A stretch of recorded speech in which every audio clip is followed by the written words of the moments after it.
مساء الخير عليكم يا حبايبي، كل سنة وانتم طيبين. رمضان كريم عليكم يا رب وعلى أمة المسلمين أجمعين.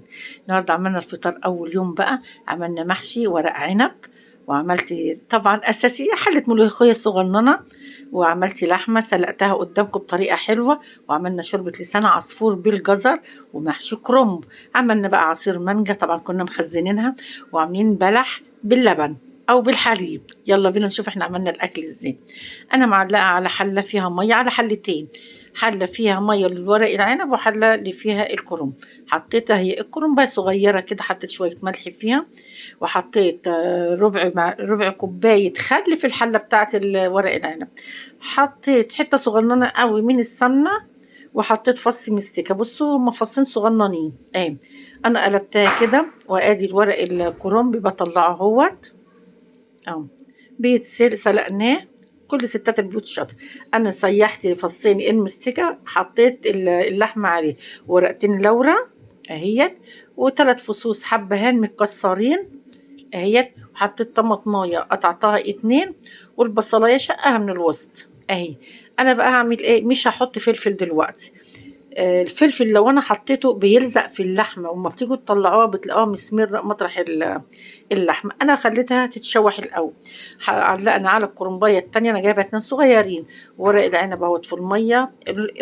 الخل بيخليه مزز وحلو، مع الليمون طعمه بيبقى خرافه. اه بنسلقه اهوت وهنطلعه. انا يا دوبك بدبله في الميه بس كده. انا معايا بصلتين كبار وقرنين فلفل، مش حامين قوي يعني، ضربتهم في الكبه، يا اما عندكم بقى المبشره يا اما بالسكينه نقطعه.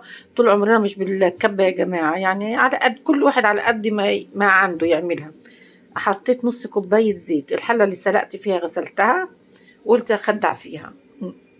برضو شوفوا الفصوص الحبهان قد المستكه قد ايه صغيره، حطيتها بشوحها برضو مع البصل، انا ما بخليهوش يحمر. بصوا ادي اللحمه انا شوحتها خالص اهي، يعني خدت صدمه كده. هحط لها بقى الفلفل. الفلفل بقى كده ما بيلزقش في اللحمه، ما يكون حمرا اللحمه وتحطيها بتلزق فيها الفلفل. اه هقلب كده البصلايه خالص، انا ما بخليش البصل يحمر، هو بيدبل بس اهي. شايفين مش حمرا. هحط الطماطم عليها اهيت، اول ما اعصر الحبه الباقيين في شويه طماطم كمان اهوت، بس انا لحقتها بدولت عشان البصل ما يبقاش احمر. معلقه سكر محترمه كده، ايوه معلقه سكر محترمه كبير، ومعلقتين ملح مليانين صغيرين، بس مليانين برضو محترمين. انا ما بحطش اي توابل في الصلصه خالص نهائي. الميه يكون مغليه، غليت ميه في الكتل، وهزود بقى اللحمه. انا جايبه ماسوره عشان اعمل منها المحشي واعمل منها الملوخيه وشوربه لسان عصفور. اول ما الشوربه تغلي بسقط الماسوره. بصوا مش اتسبكت بقى قوي، لا يعني اتبخرت شويه. انا بحط الرز، انت هتحط الرز على الصلصه يمين كده على النار، ايوه هحطها، هشوحها، لاني انا هعمل المحشي مش هسويه كله. انا بعمل اكل يومين، يعني انا عندي كمان حله صغيره تاني باذن الله بكره ان شاء الله، يعني اللي هو تاني يوم رمضان. هسويها تبقى سخنه. اما احطه في التلاجة الرز مش بيبقى بايش. تشويحه الرز دي بتديله ربع سوا. التوابل ما باحطهاش في الصلصة أبدًا، الطعم بتاعها هيروح وريحتها. أنا حطيت معلقة قرفة صغيرة بس مليانة، ومعلقة كمون كبيرة. النعناع شوفوا أخضر وحلو إزاي ملعلع، عشان أنا باجففه عندي في الضلة ما باحطوش في الشمس. معايا شبت وبقدونس وكزبرة، نقلبه كله مع بعضه كده أهيّة. طبعًا لازم تبرد، مش هينفع أحشيها إلا أمّا تبرد. أنا بصراحة ربنا ما كنتش قادرة بقى، كنت خلصت ومرات ابني ربنا يبارك لها جات كمّلت لَف المحشي معايا. بُصّوا أنا باحب يعني أحط حبّة رز حبّة، حبّة، ما باحطش الرز كلّه عشان ما يبُصّي. أدي حلة الكرنب أهيّة، وورق العنب أهو كمان. طبعًا كلّكم ما شاء الله ستات بيوت زي العسل، وهتلاقيكم بتلفّوا كمان أحسن منّي. آه.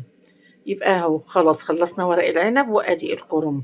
بصوا بقى شويه زيت، اللي هو ربع ربع كوبايه او ربع نص، نقول نص فنجان زيت. ده بيخلي الورق العنب يا جمال ويا جمال. وانا كنت شايله معلقتين صلصه احطهم على وش المرق، انا بحب احطه كده يعني. واللي مش عايز يحط ما يحطش. ده ليمون مجفف، يعني مش مجفف بقى، انا عصره وحطاه في الفريزر. ده قالب من بتاعه التلج. حطيت شويه اهو، حطيت يعني نقول ايه ليمونتين كبار او ثلاثه.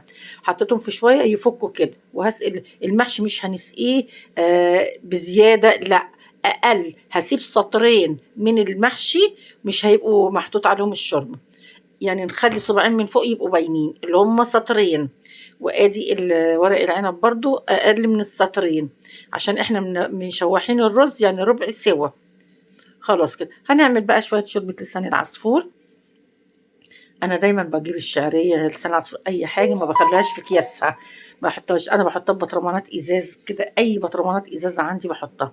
ادي شوربه لسان العصفور اهوت. دي انا حمرتها، معلش كنت بقى بعمل قطايف والدنيا كانت دربكه النهارده، وبشرت جزرايه كبيره. هقلبها فيها كده، معلش بقى على منظر البوتاجاز، انا كنت النهارده كنت مسحوله يعني. اه هشوحها بس كده تشويحه اهي. وهنعمل ايه بقى؟ شوفوا، مش انا حتى جايبه ماسوره من عند الجزار الحلو قوي، عملت لي شوربه كتير. هنحطها شوربه منها بقى. انا عملت منها كله. الملوخيه أنا عملتها بصراحه ربنا يعني، انا عملتها كذا مره قدامكم. انا عملت حله صغيره قوي كده، اللي هو يا دوبك ايه، طبقين. سوينا المحشي، دي وزة صغننة حطينا فيها شوية محشي عشان خاطر زين. وادي ورق العنب اهوت. كل سنة وانتم طيبين. الأكلات موجودة كلها على اليوتيوب والتيك توك يا حبايبي، ورمضان كريم عليكم وعلى أمة المسلمين أجمعين. بصوا أنا ما بخليهاش تستوي قوي، أنا غلوتين ثلاثة وبطفي عليها. السلام عليكم ورحمة الله وبركاته.